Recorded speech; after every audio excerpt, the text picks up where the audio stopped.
Hello friends, welcome to beautiful St. Petersburg, Florida. I'm here in front of Grand Central Brewhouse. It's quite early in the morning. You may be wondering, Dre, what are you doing at a brewery at like 7:30 in the morning? Well, we're not here just to try a couple of the beers. We're here to watch them brew some of the beers. This is a good day. Glad you're here. Let's go see how this beer is made. I'm getting a special tour, so I'm not gonna go in the front door and do my usual door opening routine. I'm gonna go in the back way. The employee way. All right. Well, since the guys are working, I'm not going to get in their way too much, but we're going to get a chance to see what the process of brewing is and how all this stuff works back here. You've seen this in a lot of my videos. I show you the brew house, but I've never explained how the process works. A lot of you might know already, but I'm going to have these guys show you how it's done.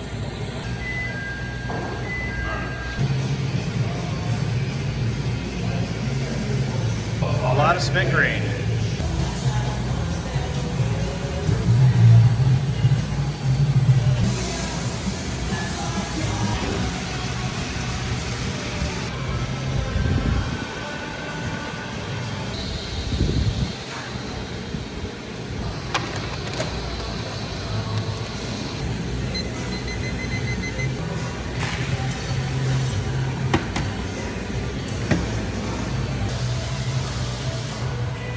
Here with my friend Zach. Zach's one of my longtime beer friends. We met at a brewery about almost 10 years ago now. Yep, I think before I was even in the biz. Yeah, that's a long time ago. Sitting at Wrap Brewing Company. Had a good time there.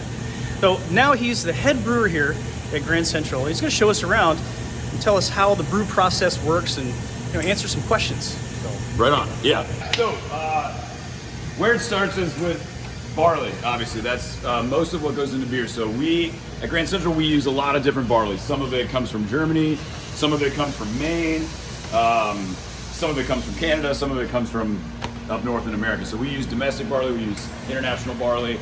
Also, adjuncts can go in like oats, wheat, rye, all that stuff can go in beer to get different flavors and different effects, different stuff you want to do with your beer. So I was going to show you some. So this is malted rye, since I have an open bag of it. Typically barley makes up most of the grain in your beer, but so we get it in these bags, whatever grain we're using, and then it goes in this mill, and we have to crush it because we need to get the sugar out of it, essentially, the fermentables. And so it goes from the bags into the mill, and then we have an auger, which is that big white tube, and then I can kind of show you where that leads. Yeah.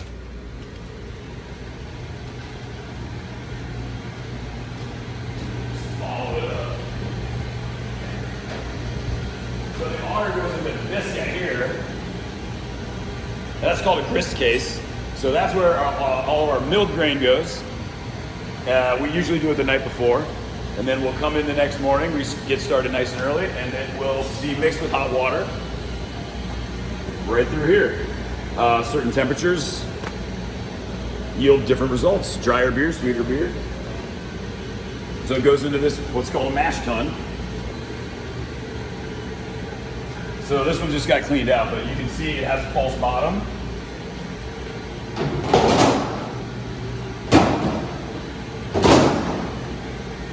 So grain and hot water get mixed in there to a certain temperature, whatever the recipe calls for.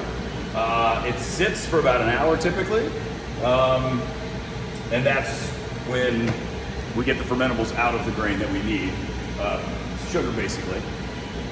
Then we need the liquid, but not the spent grain. So that's why the false bottom. So then we pump the liquid out into the kettle where it's going to be boiled. Then we take the spent grain, and I'll show you what that looks like.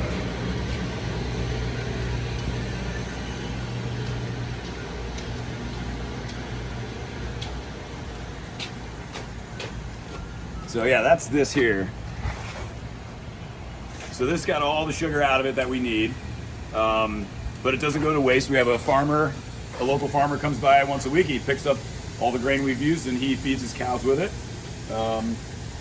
So in that way, we're trying to be as sustainable as we can. So now we got spent grain there, then the liquid goes in the kettle, like I said. So that's what you're probably most familiar with. That's where we'll actually boil it. That's when hops will get added in. I can show you that. So I don't know how well you can, with the steam coming out of it, but we're actually boiling right now. We're making a dark Czech lager called the Tmave Pivo. Yeah, so typically we'll boil for about an hour, or depending on the style. Boil sanitizes the liquid, and it also allows us to isomerize the hops. So that's where you get your bitterness from. When that boil is over with, then we need it to get down, like from boiling temperature, 212, we need it to get to like 53 degrees for our lagers. So to do that, we have what's called a heat exchanger. It's just like a radiator would be in your car. So we pump cold water in and the hot beer out, and it can go from boiling to 53 degrees pretty instantly straight through there. So that's one of our final steps. We don't have it hooked up right now, but the beer will go from boiling to 53 degrees. It'll go through a hose, and it'll go into one of these conical fermenters. This is where we will add the yeast. Yeast, like a certain temperature, lager yeast for us, our strain we use is 53 degrees. And then it'll bubble like this guy. So what's happening in here is the yeast is eating the sugar. The byproduct of that is alcohol and CO2. So we gotta let the CO2 out. That's what these bubbles are, but the bucket of water is so nothing bad gets back in. Obviously we can't just let it have CO2 forever, because then the tank would explode or whatever. So yeah, this is a very good active fermentation. The yeast are happy, and that beer's going good. So that's kind of, this process will take anywhere from, depending on the style, again, 6 days to 16 days, anything like that. After that, if it's a lager, it'll go into a lagering tank. Lager's German word for storage. It just means we put the beer in here to let it clarify. So it sits in these tanks where everything can kind of fall to the bottom, down the middle. Then we get clear beer on top, and we'll pull the clear beer off into kegs or into serving tanks, whatever it may be. If it's an ale, we'll typically that's where the beer gets carbonated as well. And then for our ales, like our IPAs, we typically just carbonate them in the conical fermenter. And the idea is the same. We draw clear beer off the top, and we have what's known as true. That'll be everything that falls to the bottom, heavy stuff, goes down the drain or goes to the farmer, again, depending on what it is. And that's sort of the process. So after it's done here, when it's conditioning, essentially, that's when we would package it. So whether that's in a keg, or whether here it's in one of those serving tanks that we have. So that's like a short version of of the process. That's great. Yeah. You can see it. I don't know how much it'll translate, but so inside these tanks is a bag. It's a single-use bag that we fill with beer. Then we use compressed air, to push it out of the taps. So that it does a number of things for us. A, it reduces the amount of CO2 we use. B, the amount of chemicals it would take to clean other serving tanks. It's a recyclable bag, so when the beer's empty, pop the bag out, pop a new bag in, refill it with beer. So I think you'll see a lot more of these in the future. In the States, it's more of a European thing now. That's where our owner saw it, and he wanted them, and so now we have them. They're known as Mueller vessels. So yeah, it's a very cool thing. This is my first time working with them too, but it's great for sustainability, and it's great for just the quality of beer that you get out of it. And the beer goes directly from here to the customer at the bar. To the taps, yeah. It's coming straight through one of these lines and to the tap out front. Yeah, cool.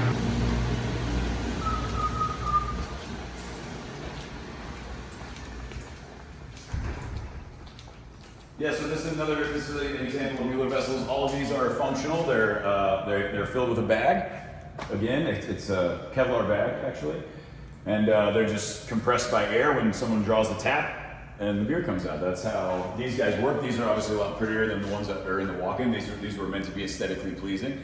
The vertical tanks back there are also functional. Those are serving tanks, but you could just think of it as like a big keg. That's like a 200-gallon keg, let's say. So, but yeah, this is all purposely designed to be aesthetically pleasing, a cool place to sit and have a beer. So that's nice. We serve most of our beer from serving tanks like this. Also, you can package beer into cans, you can package beer into bottles. Those take different pieces of equipment that we don't currently have. A canning line, you buy empty cans, they come without the top on them. Most of you, I don't know if you probably would have ever seen that. So and they're called bright cans. So you get your label printed on them, and they get what happens is they purge it with CO2, then they fill it with beer, then they seam the cap on, and then you weigh it and you make sure that you have a properly filled beer so everybody gets 12 or 16 ounces or whatever they're supposed to get. And so there's a very sophisticated equipment that does that, and it's kind of a neat thing to see. And it's the same thing with the bottling line. You purge them, fill them, cap them, and you squish that cap down, and then hopefully you get beer that's not being exposed to oxygen, not being exposed to light, and you get fresh beer. That's the idea. So it is cool to have beer in bottles, cool to have beer in cans. We're not quite there yet, but maybe someday down the road. We offer crowlers here with big cans. We can actually show you that. It's kind of a neat thing. So this is a Dixie seamer. So what that's going to do is it's going to seam this can. So we will typically fill it with beer. For the purposes of this video, I'm going to do water so you guys can see. So 32 ounces. But this is the exact same way that a canning line would do any size can of beer. If you seam your beer properly in one of these, they could last probably up to 2 weeks in your fridge. It's like any other can of beer though. If you open it, you got to finish it. So yeah, we'd fill it up with beer. Carefully put the lid on it. It goes in the machine, it's kind of loud.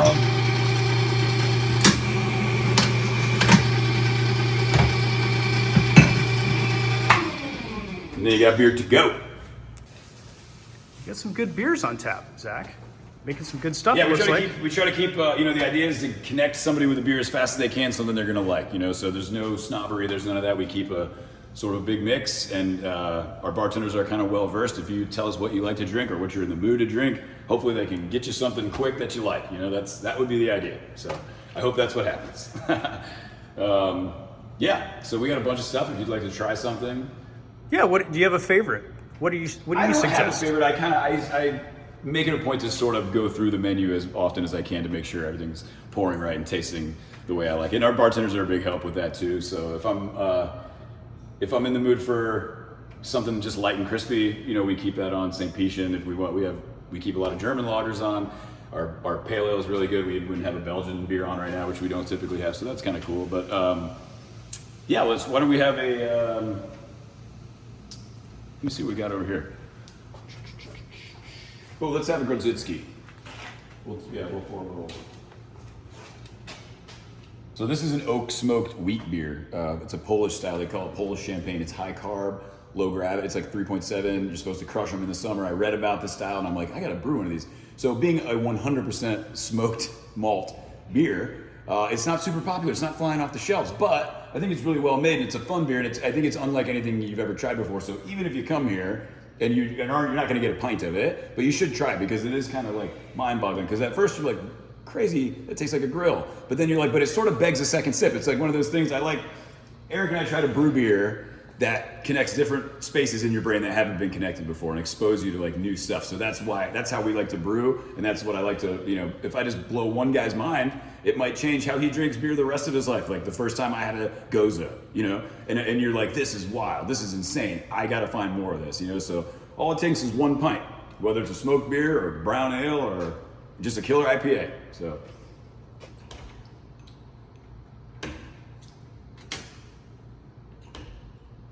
and you can see it's 100% oak smoked wheat. There's no barley in it at all. And typically wheat beers like your Hefeweizens are cloudy. Wheat makes beer very cloudy, but we got this thing real clear, baby. Yeah. Ooh. Cheers. Yeah, cheers everybody. Ooh. It's super unique. Yeah, different. Very smoky. Yeah, it's 100% oak smoked malt.